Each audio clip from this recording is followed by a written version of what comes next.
Welcome to Menopause the Positive Way, the podcast that inclusively supports Women Plus moving through their menopause journey with greater ease, control, and an empowered mindset. You can subscribe to this series wherever you get your podcasts. Brought to you by Positive Health, making life easier and helping you make a change for the better.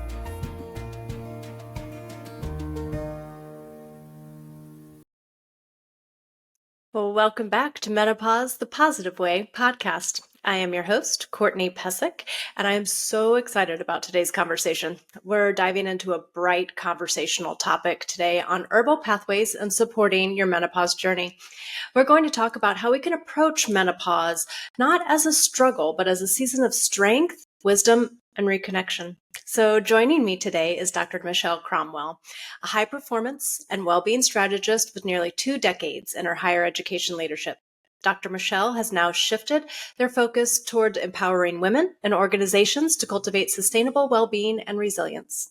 Through her company, Sour de Soul, they blend modern science with ancestral healing, drawing from African herbal alchemy, traditional Chinese medicine, and a deep understanding of women's health. Welcome, Dr. Michelle. Oh, thank you. So happy to be here. I am thrilled for this conversation today, really because it's about bringing our whole selves into this chapter, our body, mind, and our spirit. And that whole piece is what we sometimes forget, the whole person. As we were talking, and talking about our journey when we first connected, we really kind of agreed that menopause, well, and I think everybody feels this way, is that menopause can look so different for every woman, right? There's no single roadmap for this season. So when you think about holistic and herbal care, how do you help women discover what truly fits them and their bodies and their emotions and where they are in life? So for me, I feel it's a both and.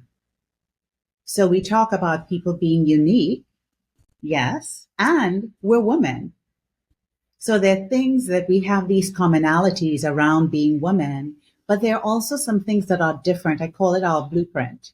So we have a mental blueprint that everybody's different. You have the body blueprint that also includes the energetic body. And then you have that spiritual blueprint that is different. So for me, I think if we can look at the commonalities that help us to understand some of the theories and practices around women's health and what are some things that are common to women. I feel that's the first thing.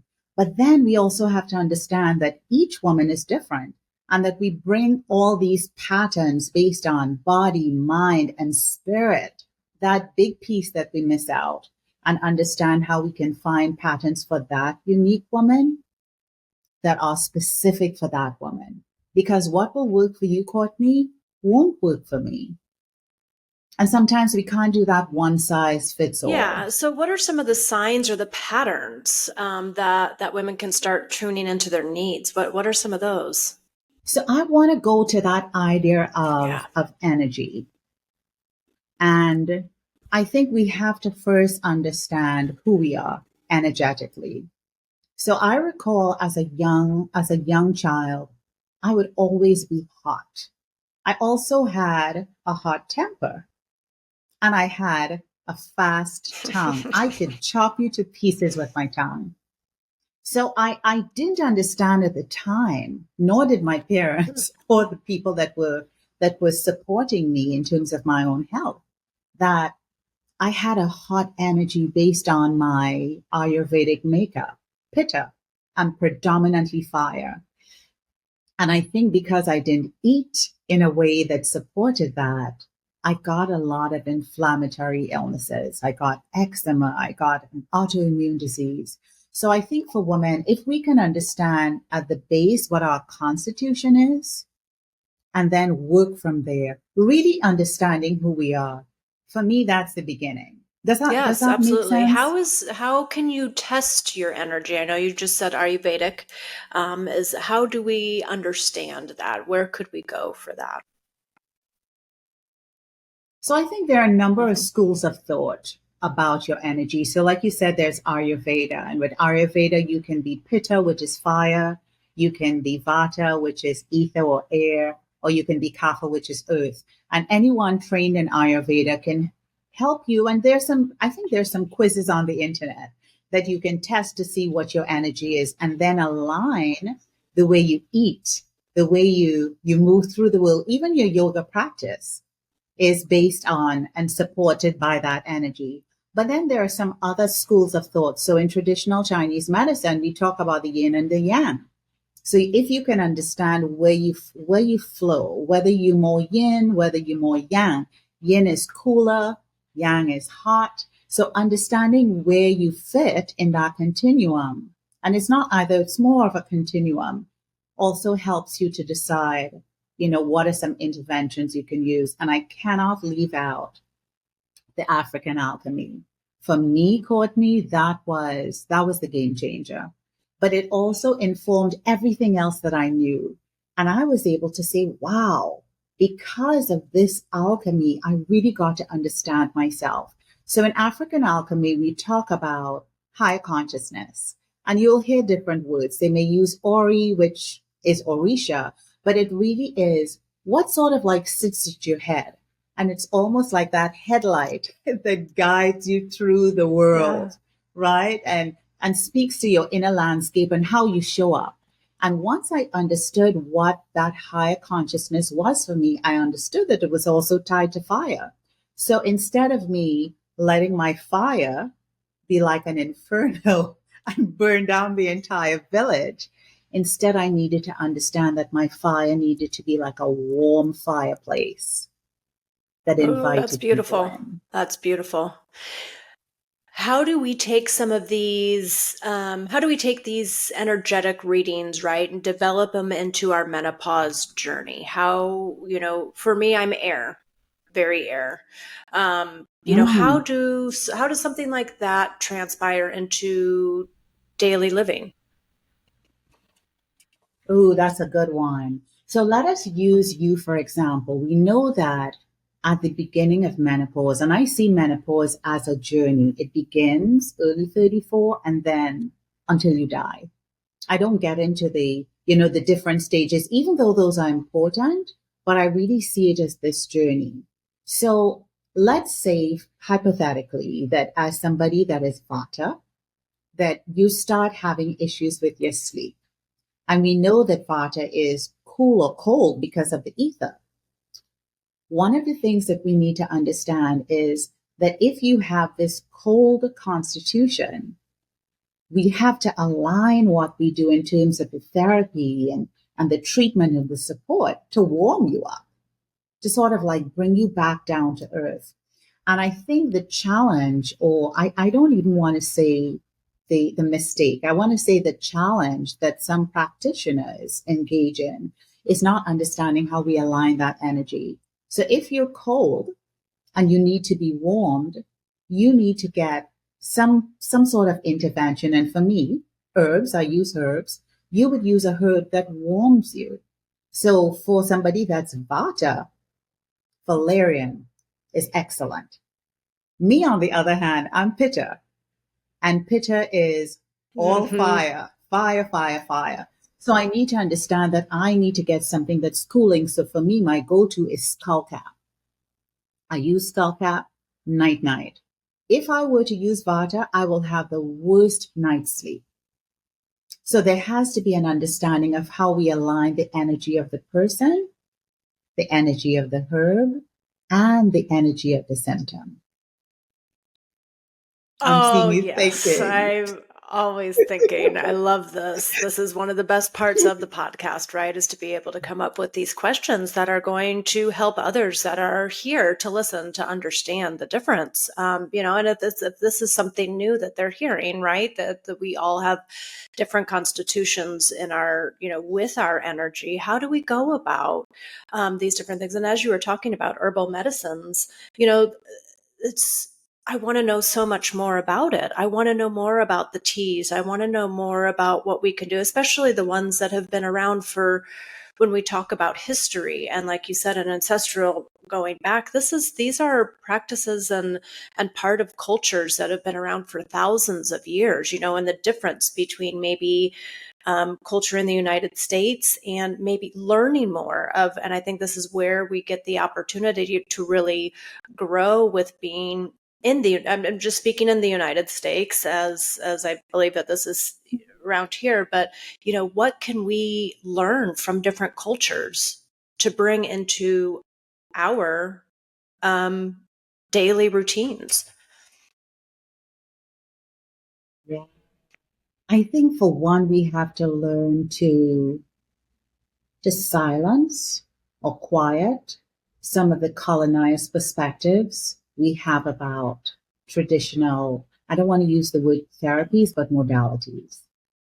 And you said it, that there are these millennia, years and years and years of data that support that these medicines work. So, for instance, being trained in traditional Chinese medicine, there are some traditional Chinese texts that were around, I think, in 2000 BE or 200 BE, and really understanding what we can learn from some of those and then bring them into our lives. So I remember one of my mentors saying this week at a session that we were in, he said, you need to have a little bit of bitter every single day so that you don't have to have a lot of bitter all at once at some time. So when we even think about the herbs, we need to eat in a balanced way. So in herbal traditions, we talk about the energy of the herb being from hot, hot to warm to neutral to cool to cold. But also we talk about the flavors of the herb. So it might be sweet, it might be sour, it might be spicy, it might be astringent, it might be salty. And we have to have that balance. Mm-hmm. That's what I love about these practices. Talk about balance. So bring everything in and don't just use too much of one. So for me as pitta, I love the spicy, but it doesn't Sure. always love me because again, the fire, right? That can lead to the inflammation. So understanding that you need to add a little bit of all these flavors, but also the energies to keep you balanced, because that's what health is. It's really finding that balance. And I'll tell you what, Courtney, as soon as I understood that, when you're young and foolish, you're not thinking about balance. You're going for what you want and what you like. But once I understood that I needed to find that balance in everything, in the way that I show up, in the way that I eat, the way that I work out, but also in the way that I do yoga, but also in the way that I sleep, that's when I started to feel better.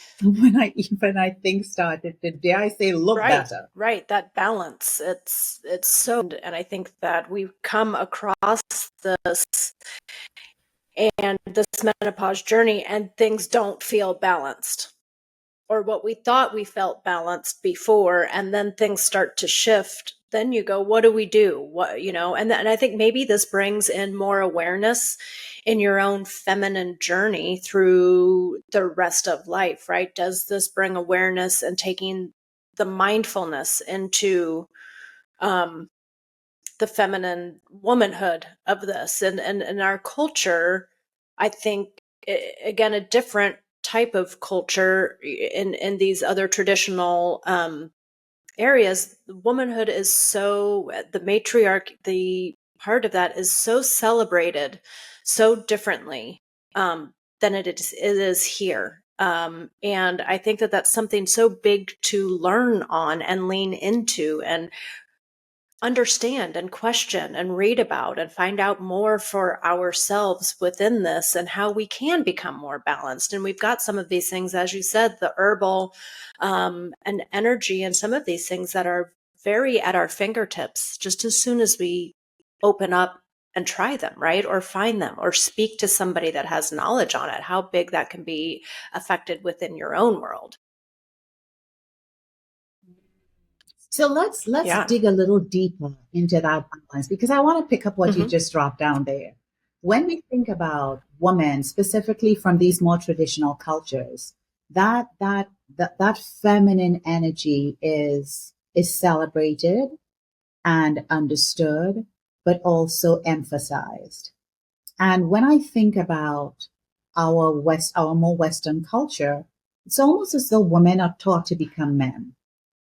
So for those of us that are in corporate, we put on the navy blue suit, the white shirt, we may put on some lipstick or we mute things down and we go into the office. So intentionally, what we're saying to our brains and to ourselves, all mind, body, spirit, is that you need to be more masculine. And I think that does something to the balance. So for me, I'm fire, but I'm also very androgynous. So just think about that balance. So I was raised by, I want to say by men. There were four men in the house, my three brothers and my father.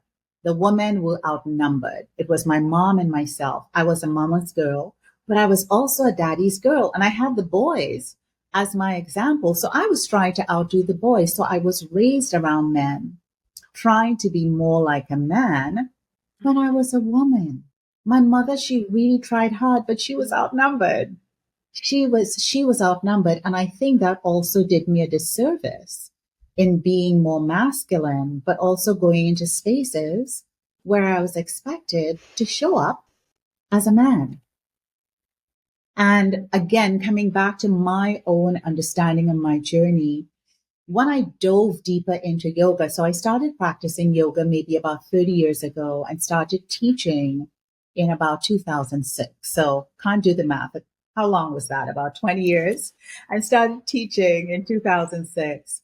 But that's when I really got introduced to the feminine energy. And I didn't get it until I got into menopause care and really understood that for many women, I would love to share that we should reframe menopause as not just a rite of passage, but it is a rematriation. It's a rematriation. That is the time for me that I have come into my full womanhood. I don't give two F's about what people say. I definitely don't give 10 S's because I'm this full woman. And as long as what I do is legal, moral, empathetic, and compassionate, there's that sense of this is good. And I really think that that's how women are, right? That we know we're compassionate, we know that we're caring, but yet there are some limits to what we allow. And I feel that that's what menopause does. And that's what the feminine, that return to womanness, that return to our full womanhood. I'm enjoying wearing white. I agree with you. Even I agree with you 100% on that. 100%. Yeah, I think I would really say that that's where my journey was as well. I started practicing probably about 15, 16 years ago, got my certification to teach, do all that. And it really that's really where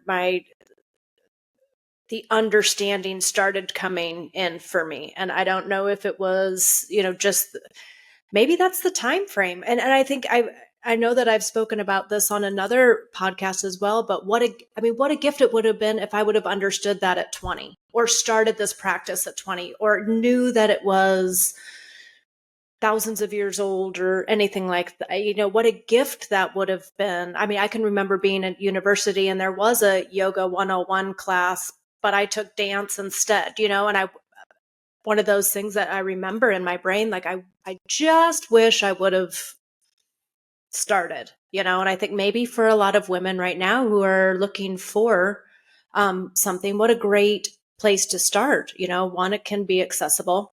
A lot of places. It's not just, at a studio right now anymore with social media and things like that. But I think we also have an opportunity to find something that feels safe, right? And maybe do something within your own practice and start to have something that's your own, which I think really helps within that transition to find a place that is like that for you, for the discovery of this second part of you or this third part of you that's coming around, and how beautiful that is to find that in a community, right? Like I think that has been a big part too for me, is finding that in community and other women that might be going through this, and then also share the commonality that we enjoy this part. That might be a good spot too for all of this to come together. And I think you offer such, again, back to the herbal side of this. Do you have, I mean, with your people that you help, there's got to be a resounding thank you for this, for uncovering, or not even uncovering, but introducing this part into their life, a new tradition, a new essence, right? It's, for me, I think it's a Mm-hmm. remembering. I call it a remembering because we're good students. We have been taught to forget. And my role is to remember. So I like to say that at my core, I'm an educator. And my role is to bring women back and say, hey, remember this. Because regardless of what ethnicity we are, if we really say that Africa is the cradle, at our core, our DNA remembers some of these plant medicines. And I remember when I went to Africa, I was there for a month and a bit. And if something came up, I went to the plant medicine and it was like, wow, I could see the difference in days. Sometimes in a day, I could see the difference. Fast acting, potent. But again, we have to understand to use it in a way that keeps us safe. So we mentioned sleep. What are some of the things that you feel are very important that women should really know within this time, that that your studies and your experience has taught you?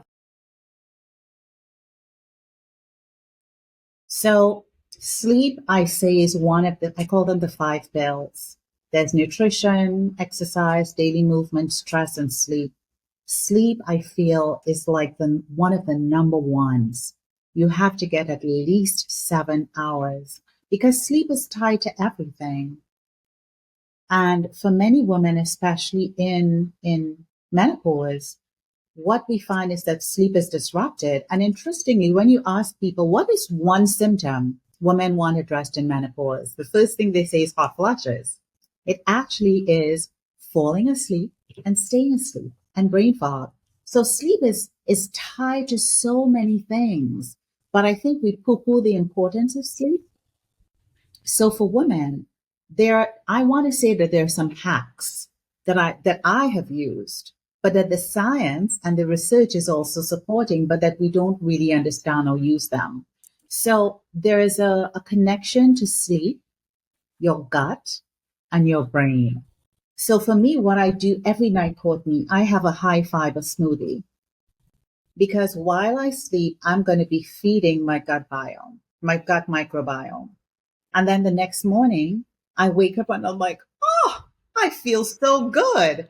And it's because of that whole process. But the other thing that I do is I go to bed at the same time every night at about 8:30. And I think about my future self as much as I want to stay up and watch the junk that I do Right. on television. I'm like, okay, I'll do that on Sunday afternoon because my future self deserves to have 7 hours of sleep. And I recall there was a company that I'm working with, and I just did something for the women. And one of them said, 7 hours, that is so unrealistic. And I want us to reframe that because even if we have young children, we have to think about that whole idea of the village. Can we call a friend to come and sleep over? Is there, a woman that's older whose nest is empty that you can then have a relationship with that can come and sleep at your house so that you have more sleep? How do you enroll your partners to step up and do more so that you can have more sleep? So that sleep is important. And for me, it was a game changer. Using that high fiber smoothie before I go to bed, Game changer. game changer, Well, game I just changer. found one thing that I'm going to start incorporating in the evening. Thank you so much for the high fiber smoothie before bed. I like this one. I'm going to go with it. Well, okay, so what are the other four? I know you just went over them, but let's touch on the other four that you just spoke about. Yeah, so nutrition is Mm-hmm. number one.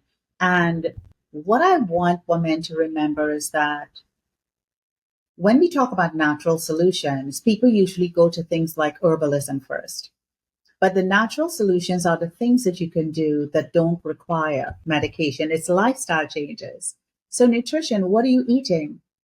And I'm not advocating that everybody becomes vegan. Well, that's a lie. I want everybody to be not vegan, but whole food plant based. And I'm not advocating that everybody's going to become whole food plant based because for some people it's a struggle.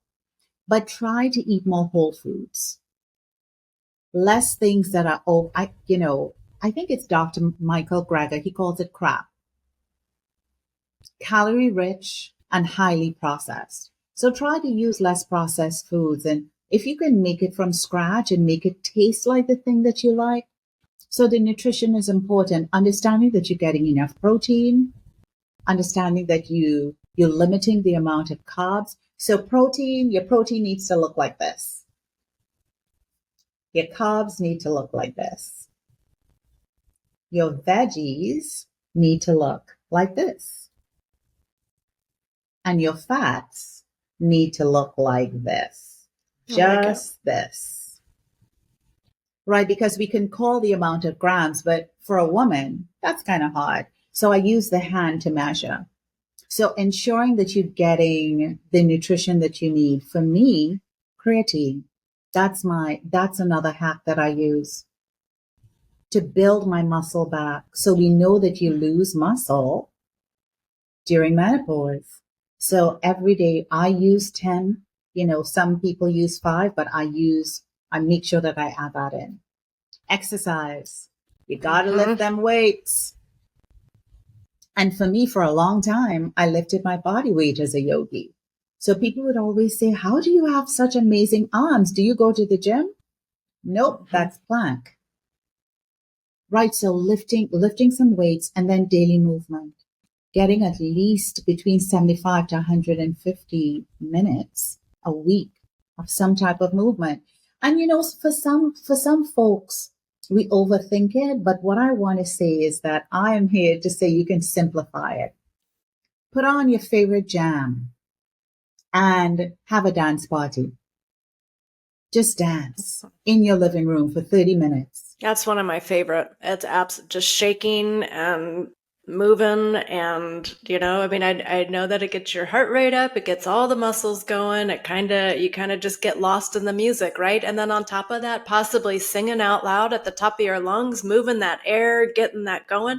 That could be one song in the middle of your day. I mean, plant a couple of those make a little playlist, put 5 or 10 on there, and even 5, and just hit them through the day and randomly, I think that's one of my favorite. And, Yes. even as you talked about the movement, Yes. just getting out for a walk, like you said, not complicated, and It's not it's complicated. it'll change the scope of my day. And, kind of as we were talking just a little bit ago, that I spend a lot of time screen time right now, which is very different than previous.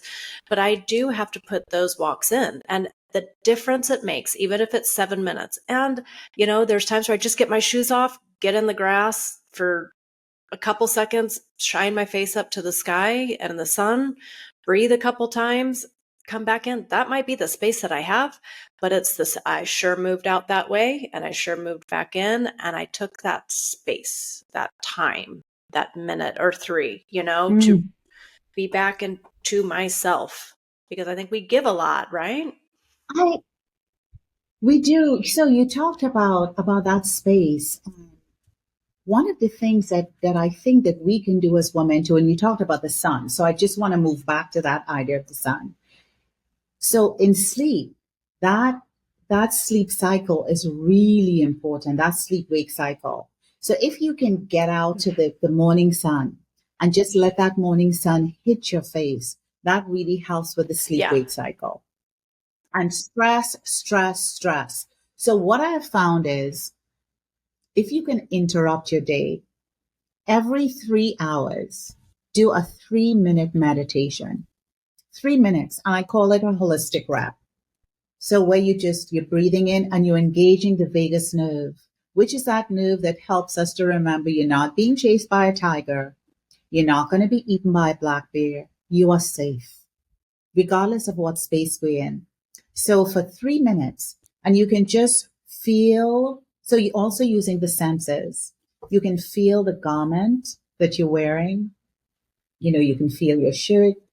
If you feel safe, you can close your eyes.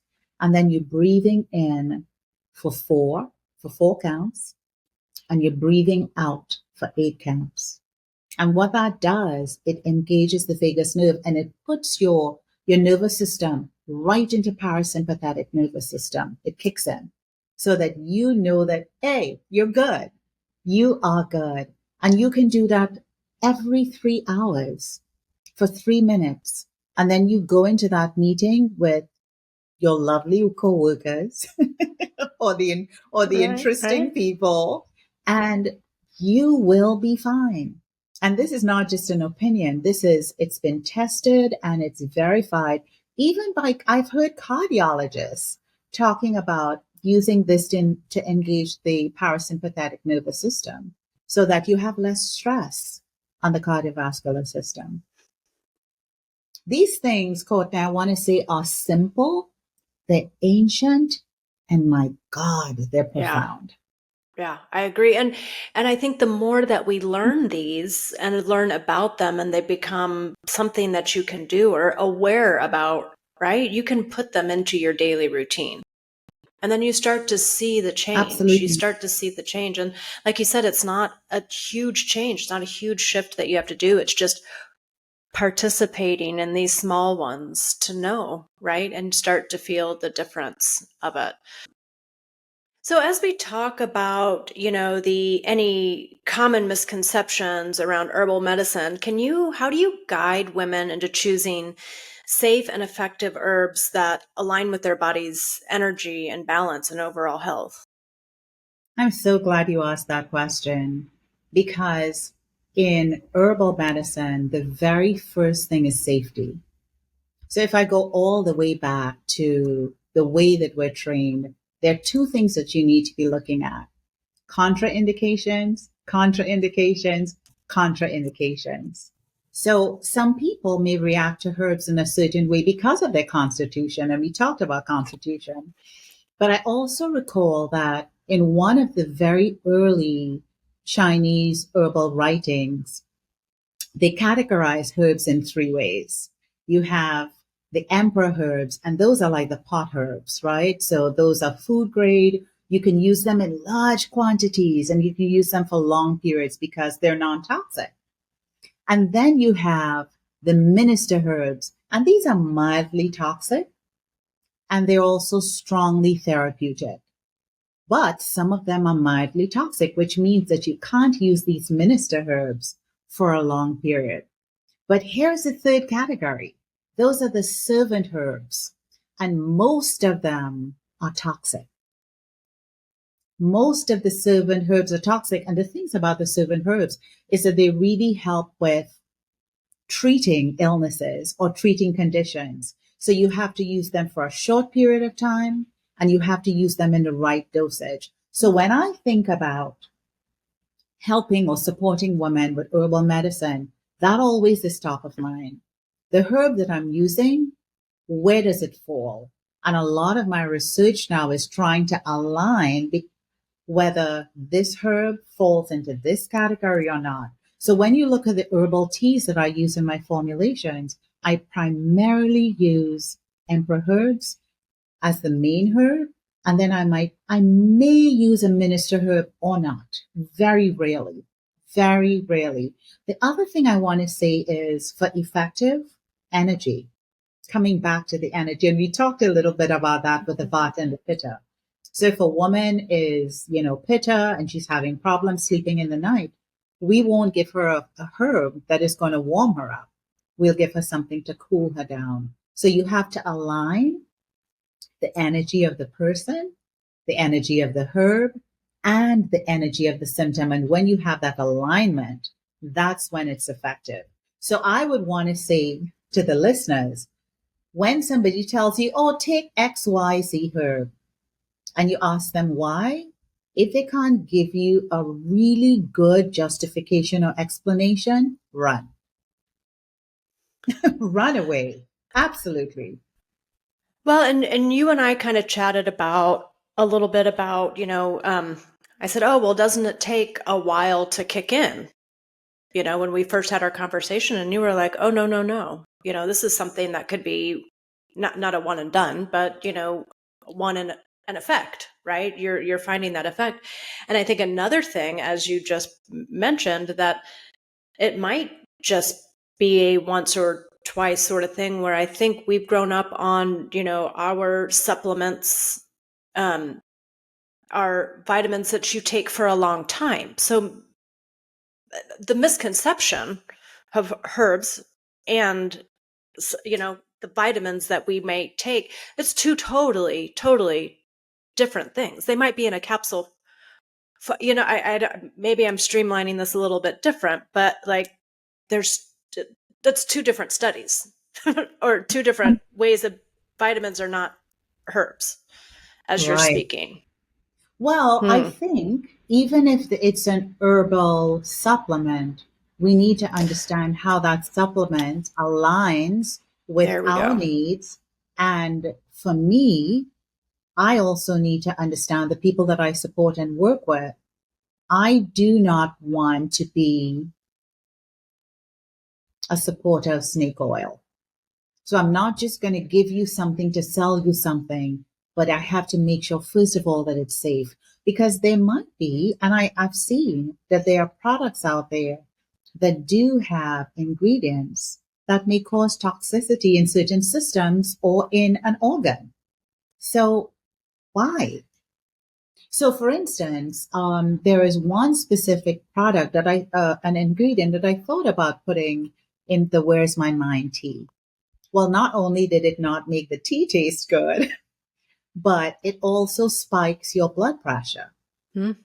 So, thinking about this ingredient, licorice, it might be in the, it might be a senator, a minister, it might be a minister herb.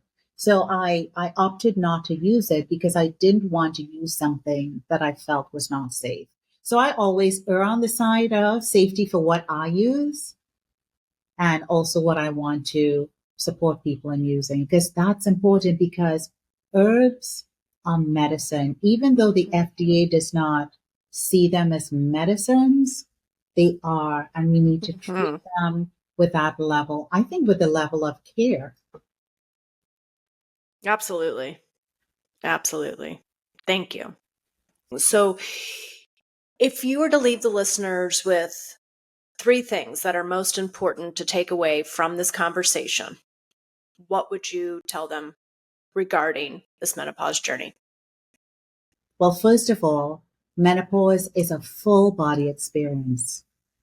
It's not just about, some of the symptoms that you experience. It also isn't something, as a full body experience, it isn't something that you have to white knuckle through or that you have to push through because you're tough.